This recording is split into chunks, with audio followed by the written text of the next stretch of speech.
Long ago, hidden in the thick, misty woods of an ancient land, there was a small village called Eldermire.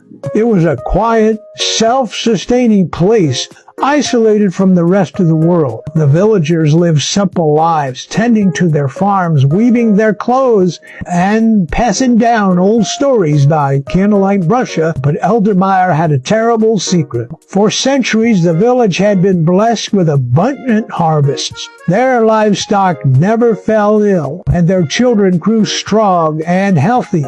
Unlike the neighboring villages, which suffered from harsh winters and cruel famines, Eldermire thrived. Outsiders often marveled at their prosperity, but they never stayed for long. There was something wrong about the place, something unseen but deeply felt. Then one fateful year, the crops withered, the rivers dried, and sickness spread through the village. The elders, who had lived far longer than they should have, gathered in secret, their faces grave. They knew why this was happening. The pact was broken, the forbidden pact, many generations ago. When Eldermire was on the brink of starvation, the desperate villagers had turned to something unholy, led by a cunning and power-hungry man named Matthias Thornwell. They had ventured deep into the forbidden woods to a crumbling altar of black stone. There they invoked something ancient, something not of this world. A figure appeared before them, a tall, shadowy being with eyes that burned like embers. It called itself Malachar. "I will give you abundance," it whispered, its voice like a chorus of dying screams. "But a price must be paid." Matthias, blinded by desperation, agreed without hesitation. The terms were simple. The village would thrive, but every 10 years, a child must be given to Malachar. No graves were to be made for them. No mourning was allowed. They would be forgotten, erased from history as if they had never been born. And so, every decade on the night of the blood moon, a child was taken to the altar and left in the dark. No one knew what happened to them, only that they were never seen again. The curse awakens. For over a century the pact was upheld, but as generations passed, the truth of the agreement was buried in whispers and half-told stories.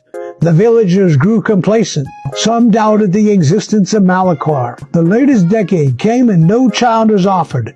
The price was left unpaid.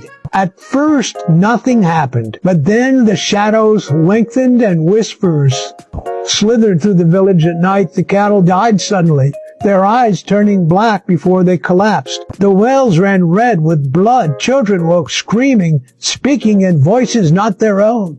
One night, the entire village was awakened by laughter, deep, guttural, and inhuman. It echoed from the woods, growing louder, closer. Then the church bell rang on its own, though no wind stirred. The elders knew what they had to do. They had to pay the debt. A town meeting was called, and a grim decision was made. A child, young Elijah Thornwell, the last descendant of Matthias, was chosen. Her mother, overcome with grief, tried to escape with her, but the villagers dragged them both to the altar. As they left Elijah there, the sky split open. A terrible roar shook the ground, and Malachar's twisted form emerged, its many arms stretching outward. But it did not take just the child. Malachar was starving. It descended upon Eldermire in a storm of shadow and fire, tearing through the village, consuming everything, men, women, children. Those who tried to run found the forest endless, the paths looping back toward the heart. By dawn, Eldermire was gone. The land where it once stood was nothing but a lifeless, blackened ruin. The only thing that remained was the altar, standing silent, waiting for the next desperate soul to make a deal. And so Eldermire became a legend, a warning. To this day, travelers in the deep woods sometimes hear faint echoing, laughter, and see shadows moving just beyond the trees. Perhaps Malachar is still waiting. Perhaps it is still hungry.